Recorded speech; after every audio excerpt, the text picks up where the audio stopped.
Last week, we explored the Israeli myths of security, the stories Israelis tell themselves about control, about threat and protection. If you didn't listen yet, stop and go check it out. It's important, it's good, and that's what I think. That's my take. But there's another layer, maybe even more powerful, another myth to explore, the myth of identity. Because it's one thing to realize your defenses didn't work. It's another to question the stories you tell about your goodness, your morality, your unity, your uniqueness. In this part, we dive into the myths that live deeply in the Israeli soul and ask what happens when those stories are explored a little bit differently. But again, I'm not doing this alone. I'm joined by my friend, journalist, and analyst, Haviv Rettig, someone who understands that stories are never just stories. They're how nations survive and sometimes how they struggle, maybe even how they break. And Haviv has an amazing podcast and that everyone should check out. It's called Ask Haviv Anything, and you got to check it out. But right now, Haviv, thanks so much for coming on to this and doing part 2 with me. I'm nervous about this episode, but I'm also really looking forward to it. Me too. It's going to be great. Yeah, it's going to be, okay, ready? Here we go. So I'm ready. In this episode, I want to specifically explore the myths of identity, like I said. What stories has Israel told itself, about who it is? And how do those stories survive in the aftermath of moral, societal, and emotional upheaval like the past 20 months since the 7th of October? But if we're honest with ourselves, the truth is that these myths are questions that existed before the 7th of October as well. So we're going to follow a similar structure to last time. I'm going to present a myth, and I want us to talk about it. Is there truth to it? To what extent is there truth? How do you see the story? How do I see the story? Has the story changed for you? Did the 7th of October or the year and a half since the 7th of October change any of it for you? Are you ready? Yes. Here we go. Okay. All right. 10 minutes or less each myth. Myth number 1. Here we go. The IDF, the Israel Defense Force, is the most moral army in the world. I don't like this myth. And I don't like this myth for the following reason. I don't like the idea that we have to stand before the world and explain ourselves. America doesn't, France doesn't, Syria doesn't, Yemen doesn't, and yet somehow that is required of us. And people really even tell us, you gotta explain yourself or you'll be delegitimized. What the hell is a delegitimized nation? I don't know what these things mean. Yeah, the idea of being the most moral army in the world is a talking point born out of the obsessive focus and absolutely unique standard applied to the IDF by the world. The international community that has forgotten international law because it needs to show Israel to be evil. Now, Gaza is a horrifically bloody war, but absolutely nothing happening in the international discourse about Gaza is new. It was all happening in 2014. It was all happening in 82. It was all happening in 67. So it doesn't matter what our enemies do or what actual military problem we face or how much the IDF actually obeys international law. For example, if Hamas uses a hospital in Gaza for military purposes, that hospital is a legitimate military target under international law. Everybody saying that hospitals are totally immune, no matter what, in all cases, is simply lying to you about international law. And if the IDF then strikes that hospital to hit a massive Hamas command structure, you can say, hey, show us there was a massive command infrastructure there. You can say that. But if there was one, or if there was a good enough suspicion that there was one, and or if Hamas admits that there is one, which it has done for almost all the hospitals in Gaza, then it's simply a lie to say that it is immoral or illegal to strike that hospital. That is the simple, blunt, blatant truth that nobody will be able to overturn. And the idea that the IDF is the most moral army in the world or is the most evil army in the world is this debate that I find profoundly stupid. I need the IDF to be moral. I served in it, and my kids will serve in it. So all of that said, I don't like the debate. I don't like when people say the IDF is the most moral army in the world. I don't like the implication that I have to now have a debate in which is it only the second most or the third most or 14th most? I mean, what the hell are we talking about? When the Americans went into Baghdad, they bombed the maternity hospital in Baghdad. Was it a legitimate military target? Wasn't it? Why did it happen? Nobody knows because nobody even had the debate. So what are we even talking about? That's A. B, the IDF does do things no other army does in war. like the knock-on strikes before the real strike, like the pamphlets, like calling people to tell them to leave a certain area before bombing it, an area where there's massive military enemy presence. The IDF does things that no American, no Australian, no Brit, no NATO force in the history of warfare has ever done. The most moral armies that have fought in war have never done some of the things the IDF does. And so I think that there is a case to be made for that. Also, I don't want to make it. Also, there's no question in my mind that the IDF has also had tremendous missteps and that some soldiers have been outright criminals. We've seen videos from Gaza. There's no question. There's 200,000 soldiers cycling through Gaza. Some of them are going to be criminals. It's a 200,000 population anywhere. You're going to have criminals among them. And so all these things are true all at once, and I don't like the debate. Does that count as a myth or is true? I don't know. No, you're saying, and we actually made a video on Unpacked. I actually hosted it on the YouTube channel about this question about the IDF being the most moral army in the world. And you can check it out on YouTube. You can check it out at Unpack. And the topic, we changed the question because we kind of took your path, interestingly enough, which is we don't want to answer whether or not the IDF is the most moral army in the world, but why are people obsessed with asking this question? Like, why is this a question that people are exactly focusing so much on? I will answer from a Jewish philosophy perspective, if I may. You answered, you spoke about the roof knocks. You spoke about, well, you didn't mention it yet, but the purity of arms, the concept of Torah and Neshek, which are doctrines and values that are about valuing human life, discipline, and a sense of mission. You spoke about, like the roof knocks, the leaflets, the mission aborts to avoid civilian casualties. These are all truth. And you spoke about the challenge of not wanting to even engage in this question because, in the words of Cersei Lannister, I'm not up to my Jewish philosophy point yet. When you fight an existential war, you win or die. There is no middle ground. And for so much of Israeli history, they've been doing a few things. They've been fighting wars which they feel as existential wars. And they also fight in asymmetric warfare. And asymmetric warfare is incredibly difficult because, like you mentioned before, they're fighting wars in which terrorists are underground, under hospitals, behind, near school children, in schools. And it becomes incredibly difficult to fight a war like that. And like you said, there aren't just missteps. There are times that Israeli soldiers are doing horrific things because human beings do horrific things. The philosophical challenge that I want to talk about as an American, not an Israeli. You're an Israeli. Your children, you've been in the Israeli army. I have not. Your children are going to be in the Israeli army. I have no idea what my children are going to be doing. Something I think about is this. Two different things I'm thinking about from a philosophical point. One is that until the Jewish people had their own state in 1948, they've lived in an artificial hothouse of morality. And this artificial hothouse didn't allow people to really see to what degree they would behave morally, to what degree they would behave ethically when they have power, when they are in an asymmetric place. The Jewish people just never had it.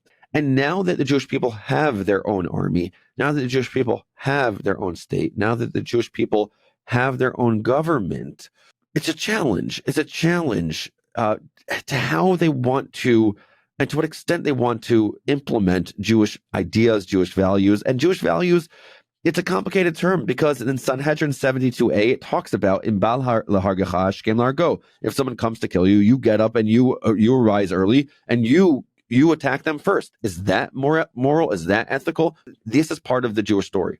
Yitzhak Greenberg, from a philosophical perspective, said something that I've been thinking about so much since, really, I was going to say since this war, but it's not true. It's before this war. In 2014, I've been thinking about it. I was thinking about it in the early aughts. I was thinking about it. I've been thinking about this concept for a while, and I don't know what this means exactly, but maybe you could help me just help explain this. He says if the Jewish army was 10% more moral, it would be a light unto nations. If the Jewish army was 25% more moral, the Messiah would come. And then he says, and if the Jewish army was 50% more moral, it would cease to exist. The state would cease to exist. We have enemies who Hamas built nothing in Gaza for 17 years except those tunnels, 500 kilometers of tunnels in a 25-kilometer territory. And the purpose of the tunnels is so that when the enemy comes for them, they have to cut through cities to get to them. The enemy has to choose. Either they take on the horrific costs of going through the civilian population to get to Hamas, or Hamas just gets to sit in those tunnels and live and survive and rule Gaza forever. And then they carried out October 7, convincing Israelis from deep, deep to the left, all the way to deep, deep to the right, that actually we have to go after Hamas. At any cost, Hamas sets. We face an enemy whose fundamental strategy is to play off of our own morality, is to play off of the world's morality, is to force choices at the edges of the most horrific moral problems. And that's how they plan to survive. They plan to survive by having a Gazan death toll so high the Israelis can't carry it out, either because the Israelis are too good or because the world won't let them. Fair enough. That's the enemy. Morality has become a weapon of war by the most evil groups whose fundamental strategy is a vast violation of international law. When an Israeli airstrike against Mohammed Sinwar at a hospital, the European hospital in Gaza, something that happened in the last week, and the world says, how dare you strike a hospital? The actual law says, how dare Mohammed Sinwar use in any way, and he made that hospital an arena of war. A military target. Absolutely a military target. And the whole concept that you can have thousands of tunnels and tunnel entrances in cities and neighborhoods, that makes the demolition of those buildings to find those tunnels legitimate and legal and moral. So we have an enemy whose only strategy is the war on our morality, because they've identified only one weakness. We have no other weakness in war except our morality. Hamas's methods of war are a great compliment to Israel, even if the whole world is too blind and stupid to see it. And I don't know what that means. If it was 10% in this and 25% in that, but 50% don't go that far. The enemy has organized its entire strategy around our morality. And it knows that it's only relevant for us. Nobody gives a rat's about 250,000 people starved to death in the Yemen war 6 years ago. Literally nobody talked about it or cared. There was a little bit of congressional democratic anger at Saudi Arabia. Didn't last long, didn't do anything. Assad killed 600,000 people, and Assad was good friends with the South African government that is now suing Israel for genocide. Assad killed 10 times and 20 times and 30 times and would have killed 50 times the Gazan death toll, and for strictly genocidal purposes. There was no enemy to pursue. There was no legitimate military target. So I don't like any of that conversation. That's a lot of beautiful fluff that is very self-righteous. I happen to respect Rabbi Greenberg. But that kind of moralistic discourse about what's going on is such a disconnect from the actual nature of the enemy we face. If we lay down our arms, we die. And if they lay down their arms, everybody lives, and the Palestinian cause is massively strengthened. That's the nature of our enemy. That's the fundamental structure and nature of this war. My only question, and we're going a little bit longer on this because it's a really tough topic, is if you're going to view the Rabbi Yitzhak Greenberg idea as moralizing, and maybe this artificial hothouse idea as well as maybe not being the maybe yes, maybe not, but not being the metaphor you'd want to utilize. What because you said in the previous episode last week, you said that morality matters more to you than legality. So who should be guiding the moral thinking of the Israeli army? Yeah, morality should always matter to us more than legality. What it should be the moral compass of the Israeli army? Itamar Ben-Gvir, Bezalel Smotrich, Yitzhak Rabin? Who's guiding the morality here? None of this is. I don't think any of this is actually complicated. There are laws of war. They're very well conceived. The enemy believes that we follow them, and the enemy built their entire strategy and plan for survival on us following them. And so far, it's worked for them. And those laws of war, well, they're still around. They're still around. Hamas is still around. Why is Hamas still around? Because we're not Genghis Khan and his Mongols burning cities to the ground. Because the Israeli people haven't gone far enough, you're saying? Because the Israeli people won't and can't do what it takes to uproot Hamas in a week. Obviously, thank God. If we were Hamas, how would this go? If we were Assad, how would this go? If we were Yemen or Saudi Arabia or Iran, how would this go? If we were any of the peoples that our enemies pretend to like, how would this go? And we're not. And great and awesome and wonderful and amazing. And by the way, we will win their war that they built on their terms without losing our morality, and the whole world will pretend we've lost our morality because the whole world sees some of it is absolutely legitimate. A great deal of it is decent people seeing pictures of dead kids on their phones. It triggers the amygdala. It triggers this response that is the goodness in them. But maybe they don't stop to think that there's an algorithm that only shows them one particular dead kid. There's this huge subgenre of TikTok pictures of mutilated children from the Syrian war being sold on TikTok as from Gaza. And as soon as somebody says, "Oh no, that's a propaganda, that's wrong, that's from Syria," then suddenly the kid doesn't matter. It only matters if it's from Gaza. There's this whole algorithmic propagandistic nature to how people are being triggered. A great deal of it is honest, decent people responding to something they're seeing and not thinking for 2 seconds about why they're seeing only one particular thing.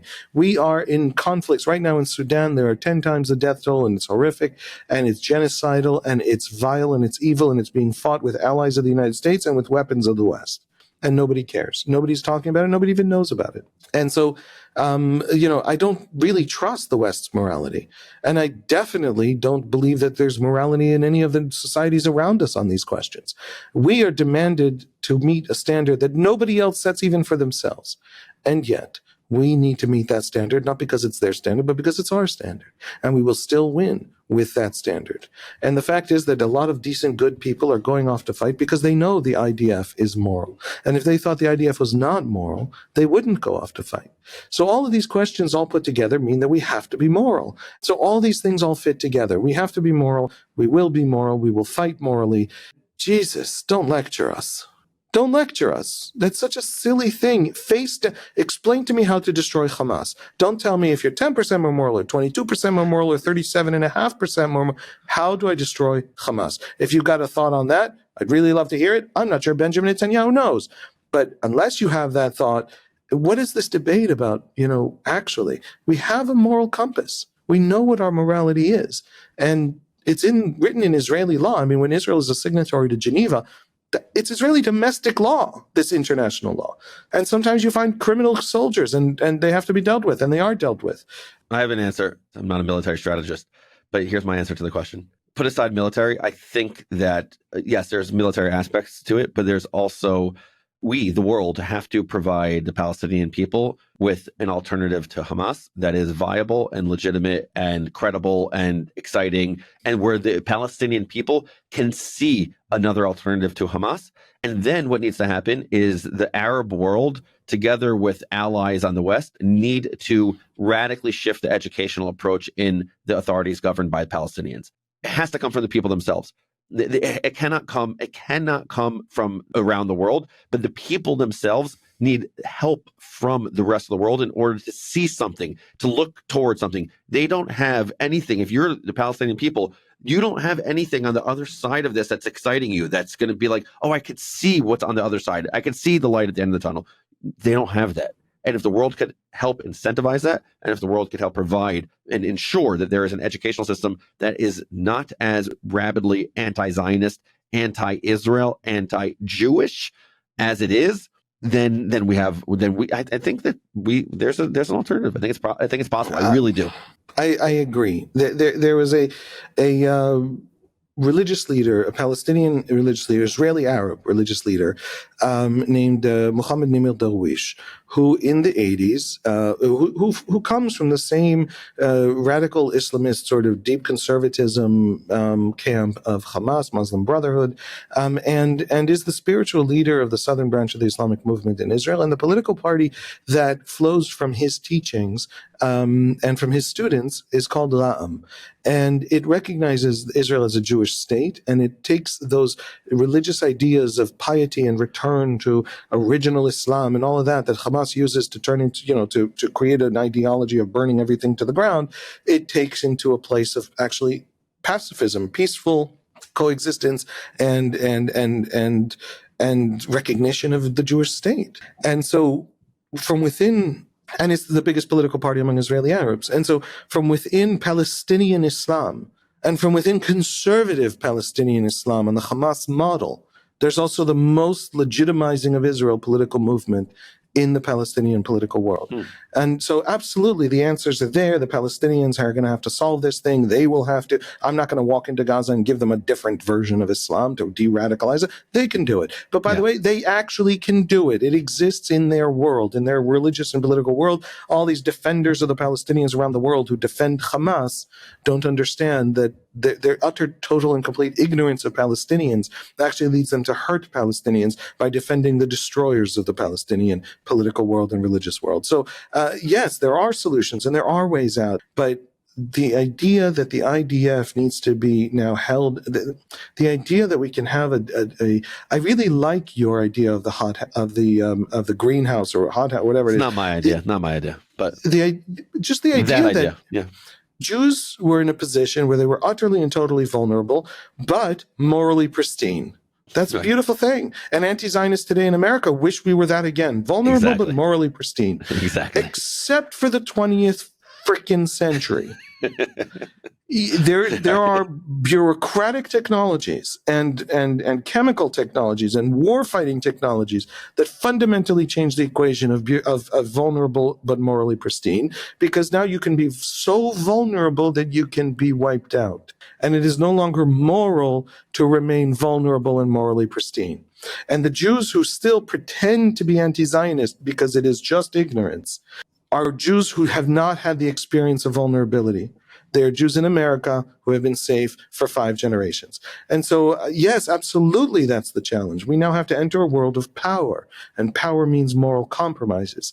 We cannot afford to not have power anymore. I wish we could, but we can't. Myth number 2, here we go. Traveling from the IDF to the mid-19th century. And I'm going to read to you a famous line. And the line is that the region of Israel, then known as Palestine, is a land without a people for a people without a land. Nerd corner alert, here we go. Who came up with this term? I'm 100% going to get you on this. I'm 100%. You have no chance on this one. Israel Zangwill. Not Israel Zangwill. Boom. Knew you were going to say that. Gotcha. Hit him with the freeze pop. Yep. Nope. Sure, it was Israel Zangwill. It is Israel Zangwill who popularized it, but it actually comes not from Jewish sources, but from Christian sources in the 1840s from the Scottish Free Church. Boom. Oh. There you go. Israel Zangwill then said it in a speech in the early 20th century. He then got cold feet about this whole idea of Zionism and instead said, I don't know if the Jewish people should create a Jewish state. He said it isn't a land without a people. There's people living there. Yeah. He's like, actually, that line, it's not so true. He's the man who brought that line from Christian eschatological kind of dispensational Zionism or whatever to forgive me for using those words, but into the Jewish discourse. And he himself didn't like it, and it wasn't used very much by Zionists. And all Zionist writings we have, Jabotinsky from the revisionist right, talks constantly about the Arabs and about Arab honor and about what Arabs and that Arabs are gonna fight, and that it's extremely unlikely they'll just welcome us, and splitting the land is not something that any people that respect itself would do unless forced to, and it's gonna have to be a war. And you're going. We're horrified by that and didn't want to acknowledge it, but in the end, that's what ended up happening. So your answer to this myth, a land without a people for people without a land, that is a total myth that was utilized by, well, first the Christian Zionists and then Israel Zangwill until it was retired. I want to push back, though, quite seriously. And here's my pushback to you on your diatribe that you started with here. My pushback is I've heard it so many times. Not only have I heard it, I will now beat my chest and apologize. I've taught it. I have taught it. I actually utilize Mark Twain's description of the desolation and when he visited the sparsely populated areas in 1867, he wrote, I think it's called Innocents Abroad, and he described it in a certain way. Then Jewish teachers across the world then utilize this line, a land without a people for a people without a land. And yet, the Ottoman census in 1878 shows that there were 440,000 people living in the area known as Palestine, which included around 400,000 Muslims, 43,000 Christians, and 15,000 Jews. And the Zionist settlement, the first Aliyah that took place from 1882 to 1903, focused on the underdeveloped or uncultivated areas like the Hula Valley and the Jezreel Valley. Listen, you already alluded to it. It was Vladimir Jabotinsky, the revisionist Zionist leader, whose then intellectual descendant, not just intellectual descendant, the person who took over for him, his successor, Menachem Begin, also very much so recognized that there was another people there. Haviv, I'm just thinking about, I like to be complex about the story of Israel, nuanced about the story of Israel, all of these things. But I just, as we're talking out loud right now, I'm thinking to myself about how the people who choose to demonize Israel, demonize Zionism, they like to demonize it from the liberal left, right? A people without a land without a people for a people without a land. And the people who came in from the left who were basically making an argument that, listen, there's an opportunity to cultivate this land. There's so much of it is sparsely populated, which is true. And then they also like to strongly condemn Jabotinsky. And Jabotinsky in 1923 wrote The Iron Wall. And what he wrote is, we may tell them whatever we like about the innocence of our aims, watering them down and sweetening them with honeyed words to make them palatable. But they know what we want, as well as we know what they do not want. They feel at least the same instinctive, jealous love of Palestine as the old Aztecs felt for ancient Mexico and the Sioux for their rolling prairies. Every native population in the world resists colonists, he says, as long as it has the slightest hope of being able to rid itself of the danger of being colonized. So there you have it. If you go with the Jabotinsky worldview, there were people there. Now, Jerusalem, I believe, and I could be fact-checked on this, had at least as many Jews as Muslims, or at least there were many Jews there, maybe 30%, 20%, 40%. I don't know exactly, but it wasn't near the minority that it was in the broader sense. But there was always a number of Jews living in the land of Israel, continuous for the last few thousand years, that we know. But how do you reconcile this? At the very least, you and I both acknowledge we're on the same page. That is a myth. There was not a land without a people. There were people living there. But maybe you and I see this in a different way. Maybe it is the case that there were people living there, but they were not a people yet. Meaning Palestinian identity formed over time. It cultivated itself over time. It turned into a nation over time, but it didn't have a formal people there. It had a number of people there that didn't have a distinct identity. What's your take on all of this? There's so much. How much time we got? Oh, we have a little bit of 2 3 time. hours. Yeah, we got this. So, the simple point is that everybody has data points in their favor. There were people living here. There's no question. And they were not quite Palestine in the sense that the Ottoman provincial divisions did not see a Palestine as we understand the land today, which is based on the land of Israel, right? What is Palestine? From that particular area of the northern Galilee, the upper Galilee, down to Eilat, down to the Red Sea.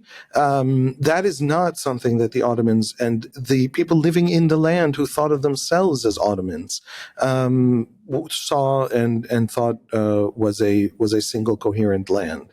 And so you would have, it's why it's really hard to know how many people lived here.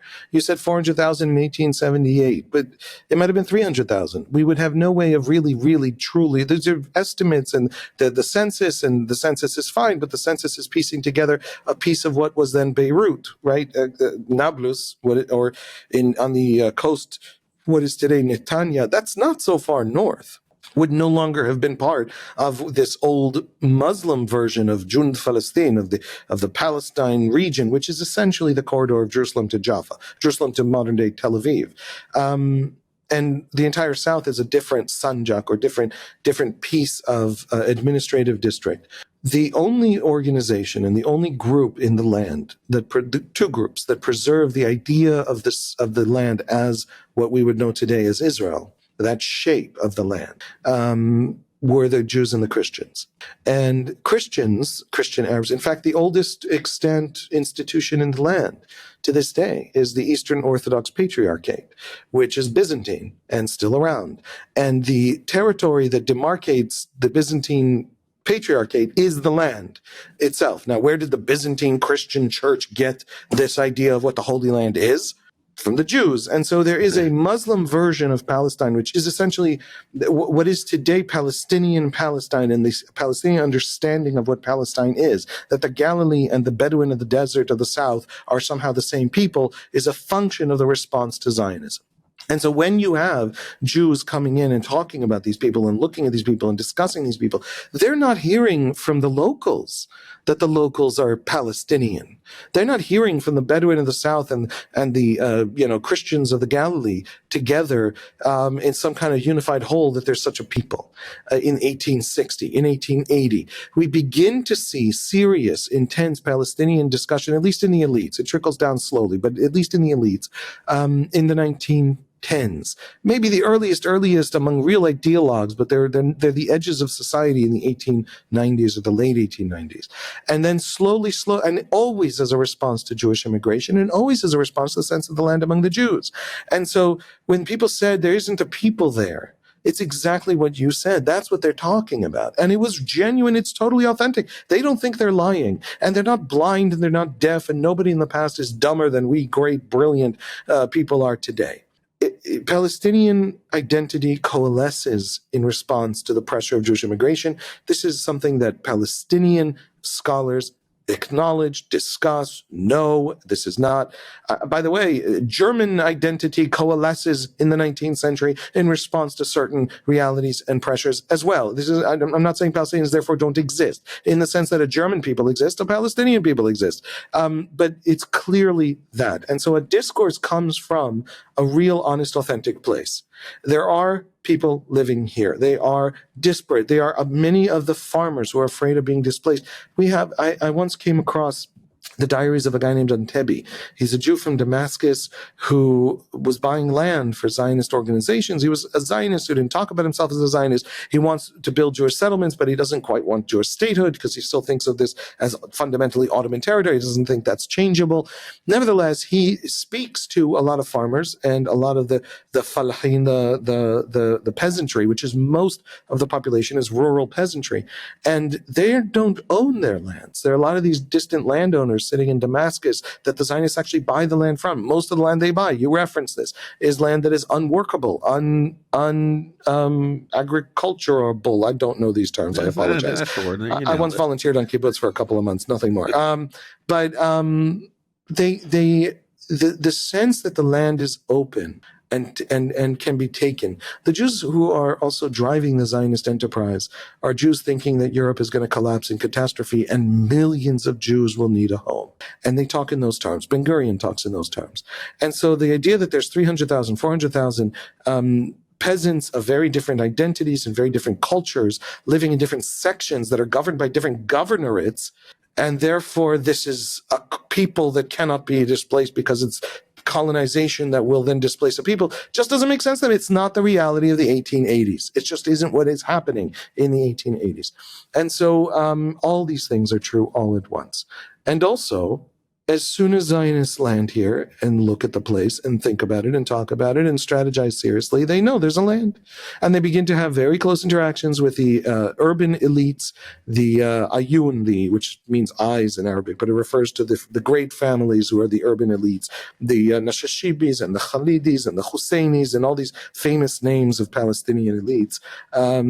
They begin to have these interactions with them, and they begin to recognize that there's a thing here. And by the time you get to 1914, I think it's because of the collapse of the Ottoman censorship in 1908, you begin to have newspapers in Jaffa, for example, called Palestine, a newspaper called Palestine in Jaffa, and a newspaper called Al-Karmil, the Carmel, which is the mountains above Haifa, in Haifa, who talk about Palestinian identity and nationalism. Fascinating that all of these newspapers, all of this discourse on Palestinian nationalism that sees a Palestinian people, all of it is Christian for years.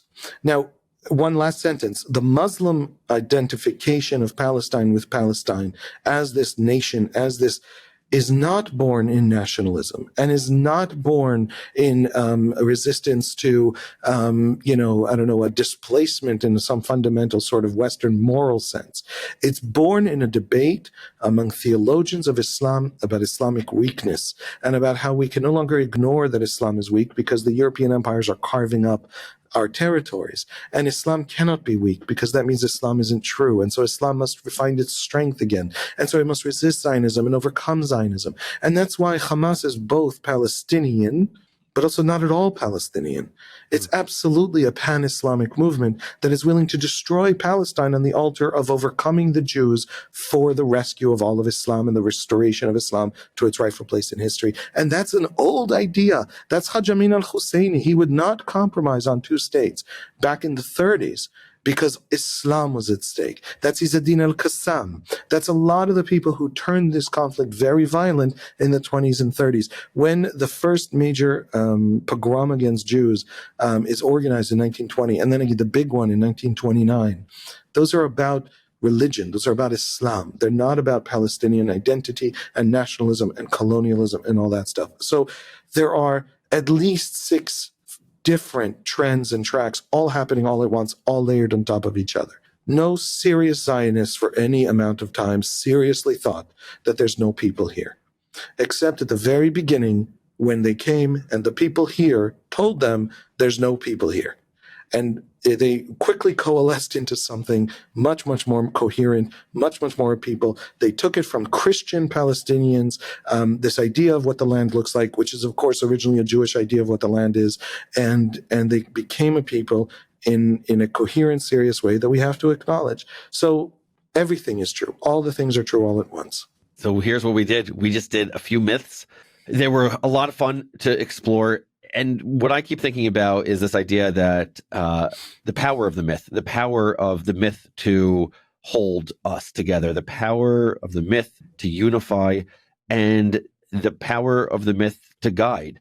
And part of our job as maturing into our understanding of the past in order to forge a healthier future is to explore myths in a deeper way, to understand why myths shouldn't necessarily be thrown away, but to challenge them, to think clearly, to ask questions about them, to see what aspects are accurate, what are not, and to go back to the way we started this last week, to have a different approach to myths and facts, not to myth bust, but to myth explore. And I don't know if everyone listening paid attention. We explored myths from different sides of the political aisle, and our conclusions may have been different on each and every one of them and won't lead you to a clear way of thinking of what to think about each of these issues, but maybe for how to think about each and every one of them. As I really like to say very often, facts matter and feelings matter.